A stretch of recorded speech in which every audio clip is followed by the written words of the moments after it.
ಇಲ್ಲಿನ ರೈತರ ಸಂಕಷ್ಟ ಯಾವ ರೀತಿಯಾಗಿದೆ ಅಂದ್ರೆ ಅವರ ಭೂಮಿಗೆ ಅವರೇ ಗೋಗರ್ದು ಬೇಡೋ ಪರಿಸ್ಥಿತಿ. 90 ವರ್ಷದ ಮಗಳನ್ನ ಕಳ್ಕೊಂಡಿದ್ದೀನಿ ಮೇಡಮ್. ಅಲ್ಲಿ ಹಾಕಿದೀವಿ ನಮ್ಮ ಹೊಲದಲ್ಲಿ, ನಮ್ಮ ಭೂಮಿ ನಾವು ಹಾಕೊಂಡಿದೀವಿ ಮೇಡಮ್. ಈಗ ಅಲ್ಲಿ ಹೋಗಿ ನಾವು ಪೂಜೆನೂ ಮಾಡ್ತೀನಿ. ಬೆಳಗ್ಗೆ ಆದ್ರೆ ಮುಲ್ಕುಯಾಗಿ ಹೋಯ್ತೀನಿ, ನನ್ನ ಮಗಳು ಸಮಾಧಿನ ನೋಡ್ತೀನಿ ನಾನು. ನಾವೇನು ತಿನ್ನಕ್ಕಾಗುತ್ತಾ ದುಡ್ಡ? 2 ಕೋಟಿ ಎಷ್ಟು ದಿನಕ್ಕೆ ಬರುತ್ತೆ? ಒಬ್ಬ ಖರ್ಚು ಮಾಡೋದಾದ್ರೆ ಒಂದು ತಿಂಗಳಿಗೆ 15 ದಿನಕ್ಕೆ 2 ಕೋಟಿ ಖರ್ಚು ಮಾಡ್ಬೋದು. ಅದೇ ಈ ಭೂಮಿ ತಾಯಿ ಇದ್ರೆ ನನಗೆ, ನನ್ನ ಮಕ್ಕಳಿಗೆ, ಮೊಮ್ಮಕ್ಕಳಿಗೆ ಇರೋಕಂತ ದುಡ್ಕೊಂಡು ತಿನ್ಬೋದು. ಅದರಲ್ಲಿ ಪ್ರಾಣ ಹೋದ್ರೂ ಕೂಡ 1 ಇಂಚು ಭೂಮಿಯನ್ನು ಕೂಡ ಬಿಟ್ಕೊಡೋದಿಲ್ಲ ಅಂತ ಹೋರಾಟ ಮಾಡ್ತಾ ಇದ್ದಾರೆ. ಕುಮಾರಸ್ವಾಮಿ ಮಾಡಿದ್ರು ಅಂತಾರೆ. ಕುಮಾರಸ್ವಾಮಿ ಮಾಡಿದಾಗ ನಾವೇನು ಗಿಡನೇ ಹಾಕಿರ್ಲಿಲ್ಲ. ಬಂದು ನೋಡ್ಬೇಕು, ಇವ್ರು ಹೇಳಿಲ್ಲ ಬಡ್ರ ಭೂಮಿ ಅಂತಾರೆ. ಬಂದು ನೋಡಿ ಇದೆಲ್ಲ ನೋಡಿ, ಬಂದು ನೋಡಿ ಮಾತಾಡಿ ಅವ ಇದಾಯ್ತಾ ಇಲ್ವಾ ಅಂತ ಹೇಳಿ. ವೀಕ್ಷಕರೇ, ಡಿ.ಕೆ. ಶಿವಕುಮಾರ್ ಅವರು ಬೈರಹೊಂಗಲದ ಈ ಭಾಗವನ್ನ ಬರಡು ಭೂಮಿ ಅಂತ ಹೇಳಿದ್ರಲ್ವಾ? ನೋಡಿ ಹೇಗಿದೆ ಬರಡು ಭೂಮಿ. ಈಗ ತಕೊಂಡ್ಬಿಡ್ತಾನೆ ಡಿ.ಕೆ. ಶಿವಕುಮಾರ್. ಈಗ ನಾವೆಲ್ಲ ತೆಗಿಯೋಣ ಜಮೀನ, ನಮ್ ಗಂಡದಿರ್ನ ಹಾಕೊಂಡಿದೀವಿ. ನಮ್ಮ ರೈತರು ಕಣ್ಣೀರು ತಡ್ತಾ ಇಲ್ವಾ ಮೇಡಮ್? ದೇಶದಲ್ಲಿ ರೈತರು ಮಣ್ಣು ಹಿಡ್ಕೊಂಡ್ರೆ ತಟ್ಟೆಲ್ಲ ಅನ್ನ ಮೇಡಮ್. ಮಾಡಾದ್ಮೇಲೆ ರೈತರಿಗೆ ಏನ್ ಮಾಡ್ತಾರೆ? ನಾವೇನ್ ಮಾಡಿದೀವಿ? ಮರ್ಡರ್ ಮಾಡಿದೀವ, ಕಳ್ತನ ಮಾಡಿದೀವ, ಇದ್ ಮಾಡಿದೀವ. ಇಂಥ ಭೂಮಿಯನ್ನ ಕಿತ್ಕೊಂಡು ಇಲ್ಲಿ ಸಿಟಿ ಮಾಡ್ತೀವಿ, ಟೌನ್ಶಿಪ್ ಮಾಡ್ತೀವಿ ಅಂತ ಹೊರಟಿದ್ದಾರೆ ಅಂದ್ರೆ ಡಿ.ಕೆ. ಶಿವಕುಮಾರ್ಗೆ ಏನು ಒಂಚೂರು ಇದು ಕರುಣೆನೇ ಇಲ್ವೇ? ಡಿ.ಕೆ. ಶಿವಕುಮಾರ್ ಏನೇ ಮಾಡ್ಲಿ ಕೊಲೆ ಮಾಡ್ಬಿಡ್ತಾನವಯ್ಯ. ಯಾಕವಯ್ಯ ನಮ್ಮ ಕಡೆ ಇದ್ರ ಕಡೆ ಕಣ್ಣಾಕಿರೋದ ಅಪ್ಪನ್ಗೆ? ಏನ್ ಬೇಕು? ನಮಸ್ಕಾರ ವೀಕ್ಷಕರೇ, ನೀವು ನೋಡ್ತಿರೋದು ಒನ್ ಇಂಡಿಯಾ ಕನ್ನಡ. ನಾವಿವತ್ತಿರೋದು ಬಿಡದಿಯ ಬೈರಮಂಗಲದಲ್ಲಿ. ಯಾಕೆ ಇದೆಲ್ಲದ್ರ ಬಗ್ಗೆ ನಿಮಗೆ ಉತ್ತರ ಸಿಕ್ಕೇ ಇರುತ್ತೆ, ಯಾಕಲ್ಲಿ ಹೋಗಿದ್ದಾರೆ ಅಂತ. ಇಲ್ಲಿನ ರೈತರ ಸಂಕಷ್ಟ ಯಾವ ರೀತಿಯಾಗಿದೆ ಅಂದರೆ ಅವರ ಭೂಮಿಗೆ ಅವರೇ ಗೋಗರ್ದು ಬೇಡೋ ಪರಿಸ್ಥಿತಿ. ಯಾಕೆ ಹೇಳಿ? ಡಿ.ಕೆ. ಶಿವಕುಮಾರ್ ಅವರು ಟೌನ್ಶಿಪ್ ಮಾಡಲೇಬೇಕು ಅಂತ ಹಠಕ್ಕೆ ಬಿದ್ದಿದ್ದಾರೆ. ರೈತರು ಏನೇ ಆಕ್ರೋಶ ವ್ಯಕ್ತಪಡಿಸಿದ್ರು ಕೂಡ ಕ್ಯಾರೆ ಅಂತಿಲ್ಲ. ಬಟ್ ರೈತರು ಏನು ಸುಮ್ಮನೆ ಕೂತಿಲ್ಲ, ಪಟ್ಟು ಬಿಡ್ತಾ ಇಲ್ಲ. ಪ್ರಾಣ ಹೋದ್ರೂ ಕೂಡ 1 ಇಂಚು ಭೂಮಿಯನ್ನು ಕೂಡ ಬಿಟ್ಕೊಡೋದಿಲ್ಲ ಅಂತ ಹೋರಾಟ ಮಾಡ್ತಾ ಇದ್ದಾರೆ. ಸೊ ಈ ಒಂದು ಭಾಗ ಏನಿದೆ ಬೈರಮಂಗಲ, ಇದು ಬರಡು ಭೂಮಿ ಅಂತೆಲ್ಲ ಹೇಳಿದರು ಡಿ.ಕೆ. ಶಿವಕುಮಾರ್ ಅವರು. ನಾವಿಲ್ಲೇ ಇದ್ದೀವಿ, ಯಾವ ಬರಡು ಭೂಮಿ ಎಲ್ಲೂ ಕಾಣಿಸ್ತಾ ಇಲ್ಲ. ಕಂಪ್ಲೀಟ್ ಆಗಿ ಮಲೆನಾಡಿನ ವಾತಾವರಣ ಇದೆ, ಎಲ್ಲ ಕಡೆ ಹಚ್ಚ ಹಸಿರೇ ಕಾಣಿಸ್ತಾ ಇದೆ. ಇಂಥ ಜಾಗದಲ್ಲಿ ರೈತರ ಭೂಮಿಯನ್ನು ಕಬಳಿಸಿ ಟೌನ್ಶಿಪ್ ಮಾಡ್ತೀನಿ ಅಂತ ಏನು ನಿರ್ಧಾರ ಮಾಡಿದಾರಲ್ಲ, ಇದು ಯಾವ ಮಟ್ಟಿಗೆ ಸರಿ ಅಂತ ಅನಿಸುತ್ತೆ? ಯಾರಿಗೆ ಸರಿ ಅಂತ ಅನಿಸುತ್ತೆ? ಸೊ ರೈತರು ಏನು ಬೇಡಿಕೆ ಇಡ್ತಾ ಇದ್ದಾರೆ, ರೈತರ ಸಂಕಷ್ಟ ಏನು, ಏನೇನು ಹೇಳ್ತಿದ್ದಾರೆ, ಇದೆಲ್ಲದ್ರ ಬಗ್ಗೆ ಇಲ್ಲಿನ ರೈತರ ಬಳಿಯೇ ನಾವು ಮಾತಾಡೋಣ ಬನ್ನಿ. ನಮಸ್ತೆ, ಹೇಗಿದ್ದೀರಾ ಅಂತ ಕೇಳಕ್ ನಂಗೆ ಬೇಜಾರು. ಯಾಕೆಂದ್ರೆ ಇಷ್ಟು ನೆಮ್ಮದಿಯಾಗಿ ಇದ್ರಿ, ಇವಾಗ ಸ್ವಲ್ಪ ನೆಮ್ಮದಿ ಹಾಳಾಗ್ತಾ ಇದೆ. ಹೌದು ಮೇಡಮ್, ಖಂಡಿತ ನೀವು ಹೇಳಿದ ಮಾತು ನಿಜ. ನೆಮ್ಮದಿ ಏನೋದೇ ಇಲ್ಲ, ನಿದ್ದೆನೂ ಬರ್ತಾ ಇಲ್ಲ ನಮಗೆ. ಊಟ ನಾವು ದುಡ್ದಿದ್ದು ಅನ್ನ ನಾವೇ ತಿನ್ನಕ್ಕಾಯ್ತಾ ಇಲ್ಲ, ಯಾಕಂದ್ರೆ ಅಷ್ಟು ನೆಮ್ಮದಿ ಕಿತ್ಕೋತಾ ಇದ್ದಾರೆ ಅಲ್ವಾ? ಡಿ.ಕೆ. ಶಿವಕುಮಾರ್ ಅವ್ರಿಗೆ ನಮ್ಮ ಬೈರಮಂಗಲ ಪಂಚಾಯತಿ, ನಮ್ಮ ಕಂಚಕನಹಳ್ಳಿ ಪಂಚಾಯತಿನೇ ಬೇಕಾ? ಕನ್ಪುರ ಸೈಡ್ ಏನಿಲ್ವಾ ಮೇಡಮ್? ರೈತರು ಅಂತ ಏನು ಗುರುತಿಸ್ಕೊಂಡಿದ್ದೀವಿ ನಾವು? ಎಲ್ಲರೂ ರೈತರು ಅಂತ ಎಷ್ಟು ಗೌರವ ಕೊಡ್ತಾರೆ ಅಲ್ವಾ ಮೇಡಮ್? ಇವಾಗ ರೈತರು ಅಂತ ಗುರ್ತಿಸ್ಕೊಳ್ಳೋಕ್ಕೆ ನಮಗೆ ಭೂಮಿನೇ ಕಿತ್ಕೊಂಡ್ಬಿಟ್ರೆ ನಾವು ಯಾವ ಥರ ಗುರ್ತಿಸ್ಕೊಳ್ಳೋಣ? ನಮ್ಮ ಅಸ್ತಿತ್ವ ಏನಿರುತ್ತೆ? ರೈತರು ಅನ್ನೋದಕ್ಕೆ ಏನು ಅಸ್ತಿತ್ವ ಇರುತ್ತೆ? ಇರಲ್ಲ ತಾನೇ, ಎಲ್ಲ ಕಿತ್ಕೊಂಡ್ಬಿಡ್ತಾರೆ. ನಮ್ಗೊಂದು ಬೆಲೆನೂ ಇರಲ್ಲ ಮೇಡಮ್. ಈಗಾದರೂ ರೈತರು ಅಂತ ಐತೆ, ಈಗ ಒಂದು ಕಟ್ಟಡ ಕಟ್ಬಿಡ್ತಾರೆ. ಆ ಕಟ್ಟಡ ಆದಮೇಲೆ ಈಗಾದರೂ ಭೂಮಿ ಇದೆ ಮೇಡಮ್, ನಾವು ದುಡಿತೀವಿ, ನಾವು ತಿಂತೀವಿ, ಹಾಲು ಕರಿತೀವಿ, ರೇಷ್ಮೆ ಬೆಳಿತೀವಿ, ಎಲ್ಲನೂ ಮಾಡ್ತೀವಿ ಮೇಡಮ್. ನಾವು ನೆಮ್ಮದಿಯಾಗೆ ನಮ್ಮ ಕೈ ಕೆಳಗಡೆ ನಾವೇ ಕೆಲಸ ಮಾಡ್ಕೊಂಡು ನಾವೇ ಕೂತಿದ್ರು ಯಾರು ಕೇಳಲ್ಲ, ನಮ್ಮ ಮಲಗಿದ್ರು ಯಾರು ಕೇಳಲ್ಲ. ಅದೇ ಒಂದು ಫ್ಯಾಕ್ಟ್ರಿಗೆ ಹೋಗಿ ಆಲ್ರೆಡಿ ನಾನು ಮಾಡ್ಬಿಟ್ಟು ಬಂದಿದ್ದೀನಿ ಮೇಡಮ್ ಕೆಲಸನ. ಗಾರ್ಮೆಂಟ್ಸಲ್ಲಿ 12 ವರ್ಷ ಕೆಲಸ ಮಾಡಿದ್ದೀನಿ, ಇಲ್ಲ ಅಂತ ಹೇಳ್ತಾ ಇಲ್ಲ. ಈಗ ನಮ್ಮ ಅಪ್ಪ ಅವರು ಹೆಣ್ಮಕ್ಳಿಗೆ ಅಂತೇಳಿ ಜಮೀನು ಕೊಟ್ಟಿದ್ದಾರೆ. ನಮ್ಮ ಅಪ್ಪ ನಮ್ಮಮ್ಮ ಎಲ್ಲರೂ ನೋಡ್ಕೊತಾ ಇದ್ದೀನಿ ನಾನು, ಒಬ್ಳು ಮಗಳಾಗಿ ಅವ್ರಿಗೂ ನಾನು ನೋಡ್ಕೊತಾ ಇದ್ದೀನಿ. ರೇಷ್ಮೆನೂ ಬೆಳಿತೀನಿ, 50 ಮಟ್ಟೆ ಹಾಲು ಹಾಕ್ತೀನಿ ಮೇಡಮ್. ಭೂಮಿನ ಕಿತ್ಕೊಂಡ್ಬಿಟ್ರೆ ಅವರು, ಕಟ್ಟಡನ ಕಟ್ಬಿಟ್ರೆ ಮತ್ತೆ ಭೂಮಿನ ಸೃಷ್ಟಿ ಮಾಡ್ತಾರ? ರೈತರ ಭೂಮಿಗೆನ ಮತ್ತೆ ಇದೇ ಥರ ಕೊಡ್ತಾರ ಮೇಡಮ್? ನಮ್ಗೆ ಅವರು ಕೊಡಲ್ಲ. ಈಗ ನಮ್ಮ ಮಗಳನ್ನ ಕಳ್ಕೊಂಡ್ಬಿಟ್ಟಿದ್ದೀವಿ. 90 ವರ್ಷದ ಮಗಳನ್ನ ಕಳ್ಕೊಂಡಿದ್ದೀನಿ ಮೇಡಮ್. ಅಲ್ಲಿ ಹಾಕಿದ್ದೀವಿ ನಮ್ಮ ಹೊಲದಲ್ಲಿ, ನಮ್ಮ ಭೂಮಿ ನಾವು ಹಾಕೊಂಡಿದ್ದೀವಿ ಮೇಡಮ್. ಈಗ ನಮ್ಮ ಭೂಮಿ ಇರೋದಕ್ಕೆ ನಾವು ಹಾಕೊಂಡಿದ್ದೀವಿ. ಎಲ್ಲನೂ ಹೋಗಿ ಸುಟ್ಟು ಬಿಡ್ತಾರೆ. ಎಲ್ಲಿ ಬೆಂಗಳೂರಲ್ಲಿ ಇರ್ತಾರೆ ಅಂದ್ಕೊಳ್ಳಿ, ಅವ್ರನ್ನ ಬರ್ನ್ ಮಾಡ್ತಾರೆ, ಮತ್ತೆ ಅವ್ರನ್ನ ತರೋಕ್ಕಾಗುತ್ತಾ? ನಾವು ಭೂಮಿಯಲ್ಲಿ ಇಟ್ಟಿದ್ದೀವಿ ನಮ್ಮ ಮಗಳನ್ನ. ಅಲ್ಲಿ ಹೋಗಿ ನಾವು ಪೂಜೆನೂ ಮಾಡ್ತೀನಿ. ಬೆಳಗ್ಗೆ ಆದ್ರೆ ಮುಲ್ಕುಯಾಗಿ ಹೋಯ್ತೀನಿ, ನನ್ನ ಮಗಳು ಸಮಾಧಿನ ನೋಡ್ತೀನಿ ನಾನು. ನನ್ನ ಮಗಳು ಸಮಾಧಿನ ನೋಡ್ತೀನಿ. ನಮ್ಮ ತಾಯಿ ತಾಯಿನ ಹಾಕಿದ್ದೀವಿ ಮೇಡಮ್ ಅಲ್ಲಿ, ನನ್ನ ತಾಯಿ ಸಮಾಧಿನ ನೋಡ್ತೀನಿ ನಾನು. ಭೂಮಿನ ಕಿತ್ಕೊಬಿಟ್ರೆ ಆ ಸಮಾಧಿನ ನಾನು ನೋಡ್ತೀನ? ನಮ್ಮ ಜಾಗನ ಅವ್ರು ಕಿತ್ಕೊಂಡ್ಬಿಟ್ರೆ ನನ್ನ ಮಗಳು 19 ವರ್ಷ ತೀರೋಗಿದ್ದಾಳೆ. ಬೆಳಗ್ಗೆ ಇದ್ರೆ ಅಲ್ಲೇ ನೋಡ್ತೀನಿ ಮೇಡಮ್ ನಾನು. ಈಗ ಆ ಸಮಾಧಿ ಇಲ್ಲ ಅಂದ್ರೆ ನಾನು ನೋಡೋಕ್ಕಾಗುತ್ತಾ ಹೇಳಿ? ಡಿ.ಕೆ. ಶಿವಕುಮಾರ್ ಅವರು ಒಂದು ಸ್ಥಾನಕ್ಕೆ ಬಂದಿದ್ದಾರೆ, ಅವ್ರಿಗೊಂದು ಬೆಲೆ ಬೇಕು ಅಂದರೆ ನಮ್ಮ ರೈತರು ಭೂಮಿನ ಬಿಟ್ಕೊಡ್ಬೇಕು ಅವರು. ಅಲ್ಲ ಇಷ್ಟು ಕಣ್ಣೀರ್ ಇನ್ನ ಹೋಗರಿದ್ರು ಅರ್ಥ ಆಗ್ತಿಲ್ಲ ಆಯ್ತಾ ಇಲ್ಲಲ್ಲ ಮೇಡಮ್, ಅವ್ರು ಆ ಸ್ಥಾನದಲ್ಲಿ ಇದ್ದು ಏನು ಪ್ರಯೋಜನ? ಆ ಸ್ಥಾನ ಬೇಕಾ ಅವ್ರಿಗೆ? ನಮ್ಮ ರೈತರು ಭೂಮಿ ಬೇಕು ಅಂದರೆ ಆ ಸ್ಥಾನ ಬೇಕಾ ಅವ್ರಿಗೆ? ಮುಖ್ಯಮಂತ್ರಿ ಸ್ಥಾನ ಬೇಕಾ ಅವ್ರಿಗೆ? ನಮ್ಮ ರೈತರು ಕಣ್ಣೀರು ಅವ್ರಿಗೆ ತಡ್ತಾ ಇಲ್ವಾ ಮೇಡಮ್? ಈಗ ಭೂಮಿ ತಾಯಿ ಅಂದ್ರೆ ಯಾರು? ಭೂಮಿ ಅಂದ್ರೆ ಏನು ಮೇಡಮ್? ತಾಯಿ. ನಮ್ಮ ಎತ್ತ ತಾಯಿ ಯಾರು? ತಾಯಿ. ಇಬ್ರು ತಾಯಿ ಅಲ್ವ ಮೇಡಮ್? ಆದರೆ ಅವ್ರ ತಾಯಿನ ಸಾಯಿಸ್ಬಿಡ್ಲಿ ಬಿಡಿ. ಎತ್ತ ತಾಯಿ ಅಂದರೆ ಭೂಮಿ ತಾಯಿ, ಅವರು ತಾಯಿ, ನಾವು ನಮ್ಮ ತಾಯಿನೂ ತಾಯಿ. ಭೂಮಿ ತಾಯಿ ಅಂದರೆ ಅವ್ರ ತಾಯಿ ಅಂದರೆ ತಾಯಿನೇ, ಭೂಮಿನೂ ತಾಯಿ, ತಾಯಿನೇ ಅಲ್ಲ ಮೇಡಮ್? ಅವ್ರು ಎತ್ತು ತಾಯಿನೂ ಸಾಯಿಸ್ದಂಗಲ್ವಾ? ಭೂಮಿ ತಾಯಿನ ಕಿತ್ಕೋತಾ ಇದ್ದಾರಲ್ಲ ನಮ್ಮ ರೈತರ ಹತ್ರ. ಹೇಳಿ ಮೇಡಮ್. ಈಗ ಹೋರಾಟ ಮಾಡ್ತಿದ್ದೀರಾ, ಒಂದಷ್ಟು ಅರ್ಥ ಮಾಡಿಸೋ ಪ್ರಯತ್ನ ಮಾಡ್ತಿದ್ದೀರಾ, ಕಾನೂನು ಹೋರಾಟ ಯಾರು ಬರ್ತಾ ಇಲ್ಲ ಮೇಡಮ್, ಯಾರು ಬರ್ತಾ ಇಲ್ಲ. ಯಾವ್ರವ್ರೆ ರಾಜಕೀಯದವ್ರೆ ಕಿತ್ತಾಡ್ತಾ ಇದಾರೆ ಹೊರತು ನಮ್ಮ ರೈತರುಗಳು ಯಾರು ಕೇಳ್ತಾ ಇಲ್ಲ ಮೇಡಮ್. ಈ ಕುಮಾರಸ್ವಾಮಿ ಅವ್ರು ಬಂದು ಸಪೋರ್ಟ್ ಮಾಡ್ತಿದ್ದಾರೆ, JDS ಅವ್ರು ಬರ್ತಿದ್ದಾರೆ, ಇನ್ಯಾರು ಬರ್ತಿದ್ದಾರೆ ಮೇಡಮ್? ನಿಖಿಲ್ ಅವ್ರು ಬರ್ತಿದ್ದಾರೆ. ಆದರೆ ಅವ್ರನ್ನ ಬರ್ತಿದಾರ ಅಂತ ಹೇಳಿ ನಟರಾಜ್ ಅವರು ಇವರು ಅವ್ರಿಗೆ ಒಂದು ಗೂಬೆ ಕೂರಿಸೋದು, ಅವ್ರನ್ನ ಎಳೆಯೋದು, ಅವ್ರವ್ರದ್ದೇ ಇದು ಮಾಡ್ತಾರೆ. ಅದೇ ನಿಖಿಲ್ ಕುಮಾರಸ್ವಾಮಿ ಅವ್ರದ್ದು ವಿಷಯ ಮಾತಾಡ್ತಾರಲ್ಲ, ಅದು ಬಂದ್ಬಿಟ್ಟು ರೈತರ ಹತ್ರ ಕಷ್ಟ ಹೇಳಿ. ಈಗ ನಮ್ಮ ಬೈರಮಂಗಲ ಸರ್ಕಲ್ಗೆ ಬಂದು ಜನ ಕೂತಿದಾರಲ್ಲ ರೈತರು, ಅಲ್ಲಿ ಬಂದು ನಿಂತ್ಕೊಂಡು ಕಷ್ಟ ಕೇಳಿ ಮೇಡಮ್ ಅಲ್ವಾ? ನಟರಾಜ್ ಅವರೆಲ್ಲ ಕೂತ್ಕೊಂಡು ಅಧ್ಯಕ್ಷರಾಗ್ಬಿಟ್ಟವ್ರಲ್ಲ, ಅವ್ರನ್ನ ಅಧ್ಯಕ್ಷರು ಮಾಡ್ಕೊಂಡು ಕೂತ್ಕೊಂಡಿದಾರಲ್ಲ, ನಮ್ಮ ರೈತರು ಕಷ್ಟ ಬಂದು ಕೇಳಿ ಬಿಡಿ. ಸರ್ಕಲ್ಗೆ ಬರಲಿ ನಮ್ಮ ಕಷ್ಟ ಏನು ಅಂತ. ನಮ್ಗೆ ಎಷ್ಟು ನೋವಿದೆ. ನಮ್ಮ ಗುರ್ತೇ ರೈತರು. ನಾವು ದುಡ್ದು ಮೇಡಮ್, ಕೈಯಲ್ಲಿ ಮಣ್ಣು. ದೇಶದಲ್ಲಿ ರೈತರು ಮಣ್ಣು ಹಿಡ್ಕೊಂಡ್ರೆ ತಟ್ಟೆಲ್ಲ ಅನ್ನ ಮೇಡಮ್. ಹೇಳಿ ಮೇಡಮ್ ನೀವೇನೆ? ರೈತರು ಈ ದೇಶದಲ್ಲಿ ರೈತರು ದುಡಿತಾ ಇದ್ರೆ, ಕೈಯಲ್ಲಿ ಮಣ್ಣಿದ್ರೆ ರೈತರು ದೇಶದಲ್ಲಿ ತಟ್ಟೆಲ್ಲ ಅನ್ನ ಮೇಡಮ್. ರೈತರು ಮಣ್ಣಿಲ್ಲ ಅಂದರೆ ಕೈಯಲ್ಲಿ ತಟ್ಟೆಲ್ಲ ಅನ್ನ ಇರುತ್ತಾ? ನಮ್ಮ ಕೈಯಲ್ಲಿ ಮಣ್ಣಿದ್ರೆ ಅವ್ರ ತಟ್ಟೆಲ್ಲ ಅನ್ನ ಮೇಡಮ್. ಅನ್ನ ಬಿಟ್ಟರೆ ಇನ್ನು ತಿನ್ನೋಕ್ಕಾಗುತ್ತಾ? ಚಿನ್ನ ತಿಂತಾರ? ರೈತರು ದುಡಿದ್ರೆ ತಾನೇ. ಎಲ್ಲ ಭೂಮಿನ ಕಿತ್ಕೊಂಡ್ಬಿಟ್ರೆ ರೈತರ ಹತ್ರ ಏನು ಇದು ಮಾಡ್ತಾರೆ ಮೇಡಮ್? ನೀವೇ ಹೇಳಿ. ನಮ್ಗೆ ಎಷ್ಟು ನೋವಿದೆ ಗೊತ್ತಾ? ನಾವು ದುಡಿದ್ರೂ ನೆಮ್ಮದಿ ಇಲ್ಲ ಮೇಡಮ್. ಇವಾಗ ಸ್ವಲ್ಪನೂ ನೆಮ್ಮದಿ ಇಲ್ಲ ಮೇಡಮ್. ನಾನು ಹುಡ್ತಾಗಿದ್ದಾನು ಖುಷಿಲೇ ಇರೋದು ಮೇಡಮ್. ಮುಂದೆ ಖುಷಿನೇ. ಇನ್ನು 60 ವರ್ಷ ಆಯಿತು, ಇನ್ನು ಏನು ಮಾಡೋಣ ಹೋಗಿ, ಇನ್ನು ಬೇರೆ ಮಾಡೋಕ್ಕೆ. ಮಾಡಕ್ಕೆ ಬಿಡಲ್ಲ. ಕೃಷಿ ಬಿಡೋಕ್ಕಾಗಲ್ಲ ಅಂದರೆ ಸ್ವಾಮಿ ಎಲ್ಲಿಗೆ ಹೋಗೋಣ ನಾವು ಬಿಟ್ಬಿಟ್ಟು? ಈ ಭೂಮಿ ಇಷ್ಟು ವರ್ಷ ಕುಮಾರಸ್ವಾಮಿ ಮಾಡಿದ್ರು ಅಂತಾರೆ. ಕುಮಾರಸ್ವಾಮಿ ಮಾಡಿದಾಗ ನಾವೇನು ಗಿಡನೇ ಹಾಕಿರಲಿಲ್ಲ, ಬೋರು ಇರಲಿಲ್ಲ. ಅವಾಗ ಮಾಡಿಬಿಟ್ಟಿದ್ರೆ ನಾವೇನೋ ಇಷ್ಟೊತ್ತಿಗೆ ನಾವೇನೋ ರೂಪಿಸ್ಕೊಳ್ಳೋವೆ, ಏನೋ ಇದಾಗವೆ. ಈಗೆಲ್ಲ ಬೆಳೆ ನಮ್ಮ ಕೈಗೆ ಬರೋ ಟೈಮಲ್ಲಿ ಈ ಕಾಲದಲ್ಲಿ ಎಲ್ಲಿಗೆ ಹೋಗೋಣ ನಾವು? ನಮ್ಮ ಮಕ್ಳಿಗೆ ಎಲ್ಲಿ ಬಿಡೋಣ ನಾವು? ನಮ್ಮ ತಾತ ಮುತ್ತಾತನದಿಂದ ಬಂದಿರೋ ಭೂಮಿನ ನಾವು ಬಿಟ್ಬಿಟ್ಟು ಕೊಡೋ ನಮ್ಮ ಮಕ್ಳಿಗೆ ಬಿಡೋಬಿಟ್ಟು ಅವ್ರು ಮಾತ್ರ ಮಕ್ಕಳಿಗೆ ಮೊಮ್ಮಕ್ಕಳಿಗೆ ಎಲ್ಲ ಮಡಗವ್ರೆ. ನಾವು ಇರೋದು ಎಲ್ಲ ಒಂದು 4-5 ಎಕರೆ ಜಮೀನ ನಮ್ಮ ಮಕ್ಳಿಗೆ ಕೊಡೋದೆ ಯಾರು ಕೊಡೋಣ ಮೇಡಮ್? ಎಲ್ಲಿಗೆ ಹೋಗೋದು ನಾವು? ನಮಗೆಲ್ಲ ಅಷ್ಟ ಆಗ್ಬಿಟ್ರೆ ಈ ಮಕ್ಳಿಗೆ ಏನಂತಾರೆ ನಮ್ಮನ್ನ? ಇದ್ದಿದ್ದು ಕಳ್ಕೊಂಡ್ಬಿಟ್ಟೆ ಬಾರಪ್ಪ ಅಂತ ಉಗಿತ. ನಾವು ವಯಸ್ಸಾದ್ಮೇಲೆ ಎಲ್ಲಿರೋದು? ಏನೋ ಗಿಡ ಪಡ ನೋಡಿಕೊಂಡು, ಗಿಡ 2 ದಿನ ನೋಡ್ಕೊಂಡು ನೋಡೋಣ ಅಂತ ಹೋದ್ರೆ ನಾವು ವಯಸ್ಸಾದ್ಮೇಲೆ ಇನ್ನೆಲ್ಲಿಗೆ ಹೋಗೋ? ಆಚೆ ಹೋಯ್ತದೆ, ಇನ್ನು 2 ದಿನ ಸಾಯಿಸ್ಬಿಡ್ತಾರೆ. ಆಮೇಲೆ ನಾವು ಒಂದೇ ಹೋಗಿ ಅಲ್ಲೆಲ್ಲನೇ ಇದು ಮಾಡಿದ್ರೆ. DK ಶಿವಕುಮಾರ್ ಒಂದು ಮಾತು ಹೇಳಬೇಕು. ಆ ಪಕ್ಕದ ಊರಿಗೆ ಅವ್ರ ಊರಿಗೆ ಹೋಗಿ ನಾವು ರೈತರು ನೀವು ಕೊಡಬೇಡ್ರಿ ಭೂಮಿನ, ಈ ಭೂಮಿ ಚಿನ್ನದ ರೇಟ್ ಆಯ್ತದೆ, ಇದಾಯ್ತದೆ ಅಂತ ಹೇಳ್ಕೊತಾರೆ. ಅಲ್ಲಿ ಇದ್ಯಾವುದು ಭೂಮಿ? ರಾಮನಗರ ತಾಲೂಕಿ ಅಲ್ವಾ? ಅದೇ ಜನ ಅದೇ ಇದೆ ಅಲ್ವಾ? ನಾವು ಓಟ್ ಹಾಕಿಲ್ವಾ ಅವ್ರಿಗೆ? ಅವರು ಇಲ್ಲಿಗೂ CM ಅಲ್ವಾ? ಅವ್ರ MLA ಅಲ್ವೇ ನಾವು ಗೆಲ್ಸಿರೋದು? ಬಾಲಕೃಷ್ಣ ಯಾರು? ಅವ್ರು ಅವ್ರು ಇವ್ರೆ ಅಲ್ವಾ?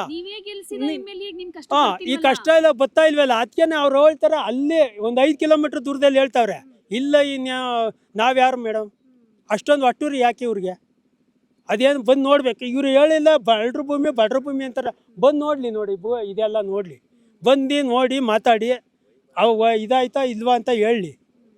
ಎಲ್ಲ ಸುಳ್ಳು ಹೇಳ್ಕೊಂಡು ಅಲ್ಲಿ ಕುಂತ್ಕೊಳ್ಳೋ ರೈತರಲ್ವಂತೆ. ಬಂದು ನೋಡಲಿ, ಬೈರ್ಮಳದಲ್ಲಿ ಕುಂತ್ಕೋತೀವಿ ರೈತರು ಯಾರೋ, ಇದೆಲ್ಲ ಆಧಾರ್ ಕಾರ್ಡ್ ಬಂದು ಇಟ್ಕೋತೀವಿ ನಾವು, ಪಾಣಿ ತಂದು ಕುತ್ಕೋತೀವಿ. ಅವಾಗ ನೋಡಲಿ, ಅಲ್ಲಿ ಹೇಳ್ತಾರೆ ಇವರೆಲ್ಲ ರೈತರೇ ಅಲ್ಲ, ಎಲ್ಲ JDSನವರು ಅಂತಾರೆ. ನಾವು ಯಾವ ಪಕ್ಷದವರು ಅಲ್ಲ, ನಾವು ರೈತರು. ಭೂಮಿ ನಾವು 1 ಇಂಚು ಭೂಮಿ ಕೊಡಲ್ಲ. ಭೂಮಿ ಅಂತೂ ನಾವು ಏನೇ ಆಗಲಿ, ಅವರು ಇದಕ್ಕಾಗಲಿ ಗೋಲಿ ಬಲ್ ಮಾಡಲಿ, ಇದು ಮಾಡಲಿ, ಜೈಲಿಗೆ ಹಾಕಲಿ, ನಾವಂತೂ ಎಲ್ಕೂ ರೆಡಿನೇ. ಇನ್ನು ಅದು ಉಗ್ರ ಹೋರಾಟ. ಎಲ್ಲದಕ್ಕೂ ರೆಡಿ ಇದೀನಿ, ಅಲ್ಲಿಗೆ ನಾನು ಹೋಗ್ತೀನಿ. ರೈತರು ಕಲ್ಲಲ್ಲಿ ಹೊಡೆಸ್ಕೋತೀನಿ, ಬಟ್ಟೆ ಹರಿದಾಕಿದ್ರು ಪರವಾಗಿಲ್ಲ, ಈ ಟೌನ್ಶಿಪ್ ಯೋಜನೆ ಮಾಡೋದೇ ಆಯ್ತು. ಅವರು ಮಾಡ್ಲಿ, ನಾವು ಮಾಡೋಣ, ನೋಡೋಣ. ಇನ್ನ ಉಗ್ರಾಟ ನಾವು ಇದು ಎಲ್ಲ ಮೀರಿ ಮಾಡ್ತಾ ಇದೀವಿ. ಹಂಗೋ ಆದ್ರೂ ನಾವು ಕಾನೂನು ಹೋರಾಟ ಮಾಡ್ತೀವಿ. ಕಾನೂನು ಹೋರಾಟಕ್ಕೂ ಮಾಡ್ಲಿ. ಮಾಡಾದ್ಮೇಲೆ ರೈತರದ್ದು ಏನು ಮಾಡ್ತಾರೆ? ನಾವೇನು ಮಾಡಿದೀವಿ? ಮರ್ಡರ್ ಮಾಡಿದೀವ, ಕಳ್ತನ ಮಾಡಿದೀವ, ಇದು ಮಾಡಿದೀವ, ಏನಂತ ಮಾಡ್ತಾರೆ ಅವರು? ಮಾಡಲಿ ಅವರು. ಅದು ಏನಾಯ್ತದ ನೋಡೋಣ. ಅಲ್ಲ, ಅಲ್ಲ ನಿಮ್ಮ ಭೂಮಿನ ನಿಮ್ಮ ಹತ್ರನೇ ಇಟ್ಕೊಳ್ಳೋದಕ್ಕೆ ಇಷ್ಟೊಂದೆಲ್ಲ ಹೋರಾಟ ಅದೇ ಮಾಮಿ ನಮ್ಮ ಭೂಮಿ. ಆಮೇಲೆ ಇನ್ನೊಂದು ಹೇಳ್ತಾರೆ, ಜನರನ್ನ ಆಯ್ಕೆ ಮಾಡ್ಬೇಕಂತ ಅನ್ಸಲ್ವಾ? ಅದೇ ಇನ್ನೊಂದು ಸತಿ ಹೇಳ್ತಾರೆ, ನಮ್ಮ ಜೈಲ್ಗೆ ಹೋಗೋ ಟೈಮಲ್ಲಿ ನಮ್ಮ ಅಪ್ಪನ ಪೂಜೆ ಮಾಡೋಕ್ಕೂ ಬಿಡಲಿಲ್ಲ ಅಂತಾರೆ.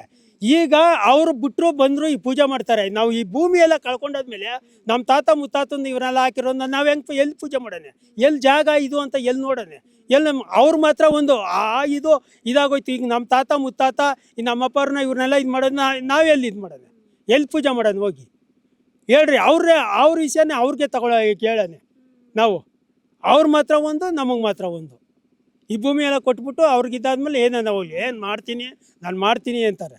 ಯಾರು ಹೇಳಿ ಬಂದು ಇಷ್ಟೆಲ್ಲ ಇಷ್ಟೊಂದು ಅಸೂಯೆ ನಮ್ಮ ಇಲ್ಲೇ ಯಾಕೆ ಹೋಗ್ಲಿ, ಆ ಕಡೆ 700 ಅದೇ ಜಾಸ್ತಿ ಇದೆಲ್ಲ ಮಾಡಲಿ, ಆ ಕಡೆ ಹೋಗಿ ಅಲ್ಲೇ ಟೌನ್ಶಿಪ್ ಇದೇ ಥರ ಕುಮಾರಸ್ವಾಮಿ ತಾನೇ ಮಾಡಿದ್ರಲ್ಲ, ಹೋಗಿ ಅದು ಮಾಡಲಿ.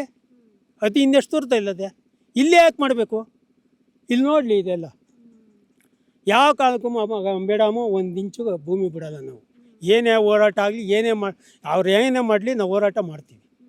ಈಗ ಕೆಲವರಿಗೆ ದುಡ್ಡಿನ ಆಮಿಷ ಒಡ್ತಿದ್ದಾರೆ, ಕೆಲವು ರೈತರು ಕೊಡೋದಕ್ಕೆ ರೆಡಿ ಆಗಿದ್ದಾರೆ. ಆ ಲಿಸ್ಟ್ಗೆನೆ ಕೊಡೋಕೆ ರೆಡಿ ಇಲ್ಲದೆ ಇರೋ ರೈತರನ್ನು ಸೇರಿಸ್ತಾರೆ. ಅವರು ಕೊಡೋರು ಮೇಡಮು ಅವ್ರು ರೈತರೇ ಅಲ್ಲ.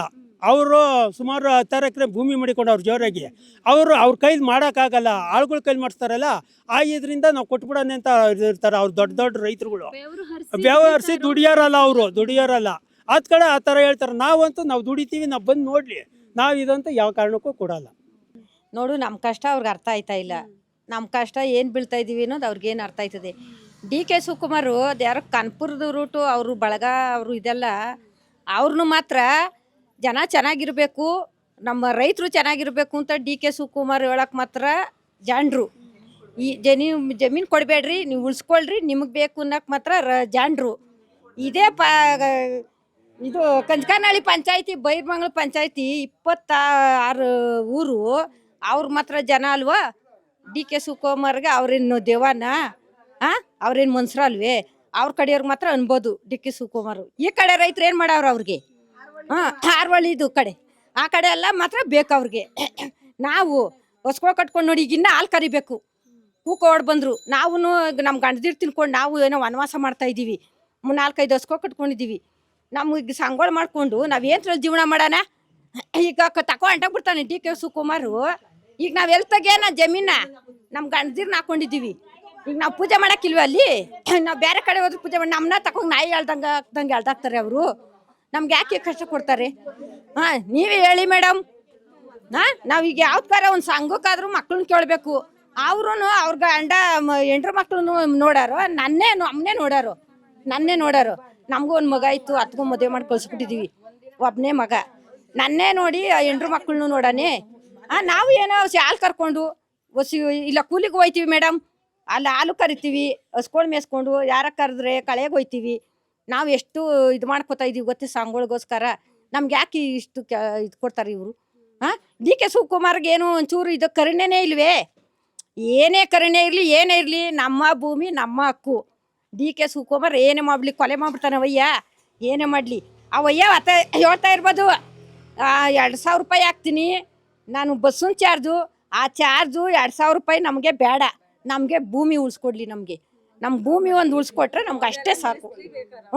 ನಮ್ಗೆ 2,000 ಇದೆಲ್ಲ ಬೇಡ. ಬೇಕಾದ್ರೆ ಯಾವ ಕಡೆ ಹೇಳೋರಲ್ಲ ಕಾನ್ಪುರ ಆ ಕಡೆ ರೂಟು ಅವ್ರಿಗೆ ಮಾಡ್ಕೊಳ್ಳಿ. ನಮ್ಮ ಕಡೆ ರೈತರಿಗೆ ನಮಗೆ ಭೂಮಿ ಉಳಿಸ್ಲಿ. ನಮಗೆ ಭೂಮಿ ಬೇಕು, ನಮಗೆ ಭೂಮಿನೇ ತಾಯಿ. ನಾವು ನೋಡು ಬಗ್ಗಿ ಎದ್ದು ಕೆಲಸ ಮಾಡಿದ್ರೆ ನಮಗೆ ಭೂಮಿ. ಅಂತೆ ತಾಯಿದ್ರನ್ನ ಕಳ್ಕೊಬಿಟ್ಟು ನಾವು ಇವಯ್ಯ ಎಲ್ಲೋ ಕೊಟ್ಬಿಡ್ತಾರೆ. ನೀವೇ ಹೇಳಿ ಮೇಡಮ್, ನಮಗೂ ನೋವಿರಲ್ವೇ? ನಾವೇನು ಎಕರೆ ಗಟ್ಟಲೆ ಮಾಡಿಲ್ಲ ಮೇಡಮ್, ನಮ್ದಿರೋದು ಒಂದು 3/4 ಎಕರೆ ಇದೆ. ನಾವೇನು 10 ಆಪ್ರೇಷನ್ ಬೇರೆ ಆಗೋದು, ಜಾಸ್ತಿ ಮಾತಾಡೋಕ್ಕಾಗಲ್ಲ. ಈಗ ಇಲ್ಲಿರೋರ್ಗೆ ಯಾರಿಗೂ ಗಂಡದಿರಿಲ್ಲ. ಈಗ ನಾವೆಲ್ಲ ಹೆಂಗೆ ಜೀವನ ಮಾಡಬೇಕು ಮೇಡಮ್? ಇಲ್ಲಿ ನಾವೇನು ಸಂಬಳಕ್ಕೆ ಹೋಗೋಕ್ಕಾಯ್ತದ? ಫ್ಯಾಕ್ಟ್ರಿಗೆ ಹೋಗೋಕ್ಕಾಯ್ತದ? ನೀವೇ ಹೇಳಿ ಮೇಡಮ್. ಇಷ್ಟು ಥರ ಮಾಡ್ತಾವ್ರಲ್ಲ DK ಶಿವಕುಮಾರು, ಅವ್ರಿಗೊಂಚೂರು ಇದು ಬೇಡವಾ ಮೇಡಮ್? ನೀವೇ ಹೇಳಿ. ಆಮೇಲೆ ಒಳ್ಳೆ ರೇಟ್ ಕೊಟ್ಟಿದ್ದೀನಿ ಮೇಡಮ್. ಆ ರೈಟು, ಆ ಒಳ್ಳೆ ರೈಟು ಅವೆಲ್ಲ ಅವರೇ ಮಾಡಿಕೊಳ್ಳಿ, ನಮಗೆ ಬೇಡ. ಅದೆಷ್ಟು ದಿನ? 1 ವರ್ಷನೂ ತಿನ್ನೋಕ್ಕಾಗಲ್ಲ ಅವ್ರು ಕೊಡೋ ರೈಟು. ನಮ್ಗೆ ಬೇಡ. ನಾವು ಕೂಲಿ ಮಾಡ್ಕೊಂಡು ತಿಂತೀವಿ. ಬೇಕಾರೆ ಕೂಲಿ ಮಾಡಿಕೊಂಡು ಸಂಘಗಳು ಕಟ್ಕೊಂಡು ಬೇಕಾದ್ರೆ ಒಂದು ಅಡಬೆ ವಸ್ತು ಹಾಕೊಂಡು ಮೈ ಮೇಲೆ ಹಾಕೋತೀವಿ. ಆ ಒಯ್ಯಕ್ಕೆ ಕೊಡೋದು 1-2 ಕೋಟಿ 1 ವಾರ ಕೊಟ್ಟು ನಾವು ಎಲ್ಲಿ ಗಂಟ ಬರೋಲ್ಲ. ನಮಗೆ ಭೂಮಿ ಬೇಕು, ಭೂಮಿನೇ ತಾಯಿ ನಮಗೆ. ಯಾಕವಯ್ಯ ನಮ್ಮ ಕಡೆ ಇದ್ರ ಕಡೆ ಕಣ್ಣಾಕಿರೋದ ಅಪ್ಪನಿಗೆ? ಏನು ಬೇಕು ನಮಗೆ? ಜಮೀನು ಬೇಕು. ಬೇಡ ಅಪ್ಪಂದು 2,000 ರೂಪಾಯಿನೂ ಬೇಡ ನಮ್ಗೆ, ಇದು ಬೇಡ, ಏನು ಬಸ್ ಚಾರ್ಜು ಬೇಡ, ಯೋಜನೆ ಯಾವುದು ಬೇಡ. ಏನು ಬೇಡ ಬೇಡ, ನಮಗೆ ಜಮೀನು ಉಳಿಸ್ಲಿ ಅಷ್ಟೇ ಸಾಕು. ನಾವು ಒಂದು 10 ಕುಂಟೆ ಇದ್ರೂ ನಾವು ಜೀವನ ಮಾಡೋ ಅಷ್ಟದೇ. ನಾವು ವರ್ಷಕ್ಕೆ ಬೇಕಾದ್ರೆ ಹತ್ರಲ್ಲೇ ನಾವು ಆದಾಯ ಮಾಡ್ಕೋತೀವಿ. ನಾವು ಹಾಲು ಹಾಕ್ಕೊಂಡು ಏನೋ ಒಂದು ಮಾಡ್ಕೊಂಡು ರೇಷ್ಮೆಗಳು ಎಲ್ಲ ಹಾಕ್ಕೊಂಡು ನಾವೇನೋ ಮಾಡ್ಕೋತೀವಿ. ನಮಗೆ ಬೇಡ ಅಯ್ಯಪ್ಪ ಹಾಕ್ಬಿಟ್ಟು ನಾವು ಹಾಕ್ತು ಅಂದ್ಕೊಂಡು ಇದು ಅನ್ನೋದು ಬೇಡ. ನಾವೇನು ಬೇಡ, ನಮಗೆ ಜಮೀನು ಬೇಕು ಅಷ್ಟೇ. ಸರ್ ನಮಸ್ತೆ. ನಿಮ್ಮ ಹೆಸರು? ನಮಸ್ಕಾರ, ಮಂಜುನಾಥ್ ಅಂತ. ಓಕೆ, ನೀವು ಎಷ್ಟು ವರ್ಷದಿಂದ ಇಲ್ಲಿ ಕೃಷಿ ಮಾಡ್ಕೊಂಡಿದ್ದೀರಾ? ನಮ್ಮ ತಾತ ಮುತ್ತಾತ ನಮ್ಮ ಇಡೀ ನಮ್ಮ ಪರಂಪರೆನೇ ಇಲ್ಲಿದೆ. ನಾವು ಇಲ್ಲೇ ಹುಟ್ಟಿ ನಮ್ಮ ತಾತ ಮುತ್ತಾತ ಬೆಳೆದವರೆಲ್ಲ ಇಲ್ಲೇ ನಾವು ಮೇಡಮ್. ನಾವು ರೈತರು. ನಾವು ಪ್ರತಿ ಒಂದು ಬೆಳೆನೂ ನಮ್ಮ 2 ಪಂಚಾಯತಿ ಭಾಗದಲ್ಲಿ ಇಂಥದ್ದು ಬೆಳೆ ಇಲ್ಲ ಅನ್ನುವಂಗಿಲ್ಲ. ಪ್ರತಿಯೊಂದು ಹಣ್ಣು ಇರ್ಬೋದು, ಮಾವಿನ ಮರ ಇದೆ, ತೆಂಗಿನ ಮರ ಇದೆ, ಅಡಿಕೆ ಮರ ಇದೆ, ಇಂಥದ್ದಿಲ್ಲ ಅಂತ ಹೇಳೋಕ್ಕೆ ಆಗಲ್ಲ. ಒಂದು ಮಲೆನಾಡು ನಮ್ಮದು. ನೀವೇ ಕಣ್ಣಾರ ನೋಡ್ಬೋದು ಇಂಥ ಮಲೆನಾಡು. ಇದು ಬೊಡ್ ಭೂಮಿ ಕಾಣುತ್ತಾ ಯಾರಿಗಾದರೂ? ಇಂಥ ಬೊಡ್ ಭೂಮಿನ ಇನ್ನೊಂದನ್ನ ಕಡ್ದು ಹೋಮ ಮಾಡಿ ಕಾಂಕ್ರೀಟ್ ಕಾಡು ಮಾಡೋಕೆ ಹೊರಟಿದೆ ಸರ್ಕಾರ. ನಾವು ಇದನ್ನೆಲ್ಲ ಬಿಟ್ಕೊಡೋಕ್ಕಾಗುತ್ತಾ ಮೇಡಮ್? ಇಲ್ಲೇ ಹುಟ್ಟಿ ಇಲ್ಲೇ ಬೆಳೆದು ನಮಗೆ ರೈತನ ಬಿಟ್ಟರೆ ಬೇರೆ ಕೆಲಸ ಗೊತ್ತಿಲ್ಲ ನಮಗೆ. ನಮಗೆ ಏನು ಕೆಲಸ ಕೊಡ್ತಾರೆ? ನಮ್ಮ ರೈತರೇ ಮಾಡಬೇಕು. ಇವಾಗ ಇದನ್ನ ಕಿತ್ಕೊಂಡು ಕಾಸು ಕೊಡ್ತೀವಿ ಅಂತಾರಲ್ಲ, ನಾವು ಕಾಸು ತಗೊಂಡು ಏನು ಮಾಡೋಣ ಮೇಡಮ್? ನಮ್ಮ ಮುಂದಿನ ಜೀವನ ಹೆಂಗೆ? ಇಲ್ಲಿರೋವು ಎಲ್ಲ ಸಣ್ಣ ಬಡ ರೈತರು, ಅರ್ಧ ಎಕರೆ, 10 ಕುಂಟೆ, 1 ಎಕರೆ ಇಂಥವರೇ 90 ಭಾಗ ಇದ್ದಾರೆ ನಮ್ಮ ಭಾಗದಲ್ಲಿ. ಅವರೆಲ್ಲ ಎಲ್ಲಿಗೆ ಹೋಗ್ಬೇಕು? ಅವ್ರನ್ನೆಲ್ಲ ಏನು ಮಾಡ್ತೀರಿ ನೀವು ಹೇಳಿ ಮೇಡಮ್? ಈಗ ಇಷ್ಟೊಂದು ಚೆನ್ನಾಗಿ ಕಾಣಿಸ್ತಾ ಇದೆ, ನಾವು ನೋಡ್ತಾ ಇದ್ದೀವಿ. ಎಲ್ಲಿ ನೋಡಿದ್ರು ಹಚ್ಚ ಹಸಿರೇ ಕಾಣಿಸ್ತಾ ಇದೆ. ಪ್ರತಿಯೊಬ್ಬರು ಬಂದು ಇಲ್ಲಿ ಹೇಳೋದು ಇದೇನಿದು ಮಲೆನಾಡ ಥರ ಇದೆಯಲ್ಲ, ಮಲೆನಾಡಲ್ಲೇ ಒಂದು ರೀತಿ ಈ ಬೇಸಿಗೆಗಾಲದಲ್ಲಿ ಸಂಕಷ್ಟ ಅಂತ ಕಾಣ್ಬೋದು. ಬಟ್ ಇಲ್ಲಿ ಬೇಸಿಗೆಯಲ್ಲೂ ಇಷ್ಟು ಹಚ್ಚ ಹಸಿರು ಇದೆ. ಇದನ್ನ ಬರಡು ಭೂಮಿ ಅಂತ ಹೇಳಿ ಇದನ್ನ ನಿಮ್ಮಿಂದ ಕಬಳಿಸಿ ಒಂದಷ್ಟು ದುಡ್ಡು ಕೊಟ್ಟು ನಂತರ ಇಲ್ಲಿ ಟೌನ್ಶಿಪ್ ಮಾಡಬೇಕು ಅಂತ ಇರೋದು. ಏನೇನು ಅವ್ರು ಹೇಳ್ತಿದ್ದಾರೆ ಅಂದರೆ, ಈಗ ನಿಮ್ದು 1 ಎಕರೆ ಜಮೀನು ಅಂದರೆ ಎಷ್ಟು ದುಡ್ಡು ಕೊಡ್ತೀವಿ ಅಂತ ಬೇಡಿಕೆ ಅವರು ಡಿಮಾಂಡ್ ಮಾಡ್ತಿರೋದು ಏನು? ಇದಕ್ಕೆ ನೀವೇನು ಹೇಳ್ತಿದ್ದೀರಾ? ಮೇಡಮ್, ಅವರು 1 ಎಕರೆಗೆ 2 ಕೋಟಿ ಕೊಡ್ತೀವಿ ಅಂತ ಹೇಳ್ತಿದ್ದಾರೆ. 2 ಕೋಟಿ ತಗೊಂಡು ನಾವು ಏನು ಮಾಡೋಣ ಮೇಡಮ್? ನಾವು ಬದುಕು ಹೆಂಗೆ? ನಮ್ಮ ಬದುಕೋದು ಹೆಂಗೆ? ನಾವು ರೈತರಾಗಿ ನಾವು 2 ಕೋಟಿ ದುಡ್ಡು ತಿನ್ನೋಕ್ಕಾಗುತ್ತಾ? ನಾವು ವ್ಯವಸಾಯ ಮಾಡಬೇಕು. ನಮ್ಗೆ ಅದೇ ವೃತ್ತಿಗೇ ಅದು ನಮ್ಮದು. ನಮ್ಮ ರೈತ ಜೀವನ ವೃತ್ತಿನೇ ಅದು. ಅವ್ರು ದುಡ್ಡು ತಗೊಂಡು ನಾವೇನು ಮಾಡೋಣ? ನಾವೇನು ತಿನ್ನೋಕ್ಕಾಗುತ್ತಾ ದುಡ್ಡ? 2 ಕೋಟಿ ಎಷ್ಟು ದಿನಕ್ಕೆ ಬರುತ್ತೆ? ಒಬ್ಬ ಖರ್ಚು ಮಾಡೋದಾದ್ರೆ 1 ತಿಂಗಳಿಗೆ 15 ದಿನಕ್ಕೆ 2 ಕೋಟಿ ಖರ್ಚು ಮಾಡ್ಬೋದು. ಅದೇ ಈ ಭೂಮಿ ತಾಯಿ ಇದ್ದರೆ ನನಗೆ, ನನ್ನ ಮಕ್ಕಳಿಗೆ, ಮೊಮ್ಮಕ್ಕಳಿಗೆ ಇರೋಕ್ಕಂತ ದುಡ್ಕೊಂಡು ತಿನ್ಬೋದು. ಅದರಲ್ಲಿ ನಾವು ಇವಾಗ ನಮ್ಮ ಮುತ್ತಾತನ ಕಾಲದಿಂದ ಬಂದಿದ್ದೀವಿ. ಇವಾಗ ನಮ್ಮ ಮಕ್ಳಿಗೆ ಹೋಗ್ಬೇಕು, ಮೊಮ್ಮಕ್ಳಿಗೆ ಹೋಗ್ಬೇಕು ಅನ್ನೋ ಆಸೆ ನಮಗೂ ಅದೇ. ದುಡ್ಡು ಕೊಡ್ತೀರಾ? ಅದು ದುಡ್ಡು ತಗೊಂಡು ನಾವೇನು ಮಾಡೋಕ್ಕಾಗುತ್ತೆ ನಾವು ರೈತರುಗಳು ಹೇಳಿ? ಖಂಡಿತ. ಇವಾಗ ಒಂದು ಕಡೆ ಕೆಲವು ರೈತರು ಆ ದುಡ್ಡು ಕೊಟ್ಟರೆ ಇಸ್ಕೊಂಡು ಕೊಟ್ಬಿಡೋಣ ಜಮೀನ. ಯಾಕೆಂದರೆ ಎಷ್ಟೋ ರೈತರು ಹೇಳೋದು ಕೂಲಿ ಮಾಡೋದು ಕಾಳು ಸಿಗೋದಿಲ್ಲ, ನೋಡಿದರೆ ರಸಗೊಬ್ಬರದ ರೇಟ್ ಜಾಸ್ತಿ, ಸರಿಯಾದ ನೀರಾವರಿ ಇಲ್ಲ, ಈ ಥರದ ಒಂದಷ್ಟು ಕಾರಣ ಕೊಟ್ಬಿಟ್ಟು ದುಡ್ಡು ತಗೊಂಡು ಎಲ್ಲೋ ಸೆಟ್ಲ್ ಆಗಿಬಿಡೋಣ ಅಂತಲೂ ಕೆಲವರು ಯೋಚನೆ ಮಾಡ್ತಾರೆ. ಹೌದು, ಖಂಡಿತ ಮೇಡಮ್. ಹಂಗೆ ಯೋಚನೆ ಮಾಡೋರು ಇದ್ದಾರೆ ಇಲ್ಲಿ. ಅವ್ರು ಹೆಂಗೆ ಅಂದರೆ, ದೊಡ್ಡ ರೈತರು 10 ಎಕರೆ 15 ಎಕರೆ ಇರುವಂಥ ರೈತರು ಒಪ್ಕೊಂಡಿದ್ದಾರೆ ನಮ್ಗೆ ಅಕ್ವೈರ್ ಬೇಕು ಅಂತಾರೆ.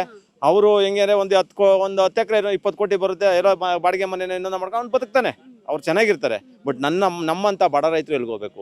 ಇಲ್ಲಿ 90 ಭಾಗ ನಮ್ಮಂಥ ಬಡ ರೈತರು ಇದ್ದೀವಿ. ಅವರ ಜೀವನ ಏನು? ಅವರ ಬದುಕು ಹೆಂಗೆ? ಆ ಬದುಕನ್ನ ಹೆಂಗೆ ಕಟ್ಕೊಡ್ತಾರೆ ಇವರು? ಖಂಡಿತ. ಸೊ ಈಗ ಒಂದಷ್ಟು ಹೋರಾಟ ಮಾಡ್ಕೊಂಡು ಬರ್ತಾ ಇದ್ದೀರಾ, ಪ್ರತಿಭಟನೆ ಫೈನಲ್ ನೋಟಿಫಿಕೇಶನ್ ಬೇರೆ ಹೊರಡಿಸಿದ್ದಾರೆ. ಈಗ ಕುಮಾರಸ್ವಾಮಿ ಅವರು ನಿಮ್ಮ ಸಪೋರ್ಟಿಗೆ ಬಂದಿದ್ದಾರೆ. ಸೊ ಇದರಿಂದ ನಿಮಗೆ ಸಕ್ಸಸ್ ಆಗುತ್ತೆ ಅಂತ ಅನ್ಸುತ್ತಾ ಈ ಹೋರಾಟಕ್ಕೆ? ಜೊತೆಗೆ JDS ಸಪೋರ್ಟ್ ಇರೋದ್ರಿಂದ ಮೇಡಮ್ ಖಂಡಿತ ನಮಗೆಲ್ಲ ಸಪೋರ್ಟು ಇದೆ. JDS ಸಪೋರ್ಟ್ ಇದೆ, BJP ಸಪೋರ್ಟ್ ಇದೆ, ರೈತರ ಸಂಘ ಸಪೋರ್ಟ್ ಇದೆ. ನಮಗೆ ನಾವು ರಾಜಕೀಯಕ್ಕೆ ಬಂದಿರಲ್ಲ, ನಾವು ರೈತರು. ನಮಗೆ ರೈತರಿಗೆ ಯಾರೇ ಬೆಂಬಲ ಕೊಟ್ಟರು ನಾವು ಸ್ವಾಗತ ಮಾಡ್ತೀವಿ. ಅದನ್ನು ಬಿಟ್ಟು ಇದು ಕೆಲವರು JDSನವರೇ ಮಾಡ್ತಾ ಇರೋದು, ಅಲ್ಲಿ ರೈತರೇ ಇಲ್ಲ, ಇನ್ನೊಂದಿಲ್ಲ, JDS ಬೇಕು ಅಂತ ಮಾಡ್ತಾರೆ ಅಂದರೆ ಅದು ಸುಳ್ಳು. ನಾವು ರೈತರು ಪ್ರತಿಭಟನೆ ಮಾಡ್ತಾ ಇದ್ದೀವಿ. ನಮಗೆ ಭೂಸ್ವಾಧೀನ ಬಿಟ್ಕೊಡು, ನಾವು ಭೂಮಿನ ಯಾವುದೇ ಕಾರಣಕ್ಕೂ ಬಿಟ್ಕೊಡಲ್ಲ. ಬಟ್ ಅವ್ರು ನಮಗೆ ಸಪೋರ್ಟ್ ಕೊಡ್ತಾ ಇದ್ದಾರೆ, ಅವ್ರಿಗೆ ಸ್ವಾಗತ ಮಾಡ್ತಾ ಇದ್ದೀವಿ ಮೇಡಮ್. ವೀಕ್ಷಕರೇ, DK ಶಿವಕುಮಾರ್ ಅವರು ಬೈರಹೊಂಗಲದ ಈ ಭಾಗವನ್ನ ಬರಡು ಭೂಮಿ ಅಂತ ಹೇಳಿದ್ರಲ್ವಾ? ನೋಡಿ ಹೇಗಿದೆ ಬರಡು ಭೂಮಿ.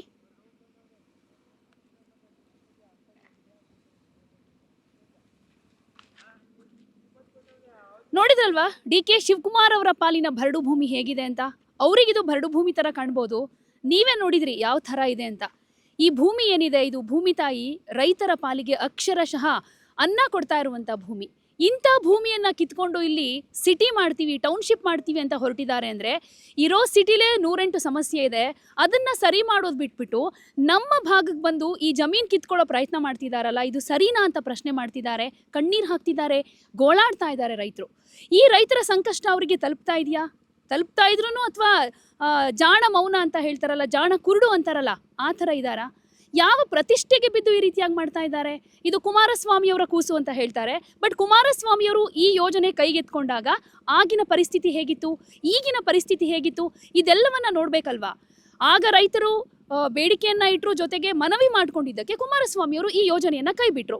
ಬಟ್ ಈಗ ಹೋರಾಟ ಮಾಡ್ತಾ ಇದ್ದಾರೆ. 458 ದಿನದಿಂದ ನಿರಂತರವಾಗಿ ಪ್ರತಿನಿತ್ಯ ಹೋರಾಟ ಮಾಡ್ತಾ ಇದ್ರು ಡಿ.ಕೆ. ಶಿವಕುಮಾರ್ ಅವರು ಟೌನ್ಶಿಪ್ ಮಾಡೇ ಮಾಡ್ತೀನಿ ಅಂತ ಇದ್ದಾರಲ್ಲ, ಇದು ನಿಜಕ್ಕೂ ಸರಿನಾ?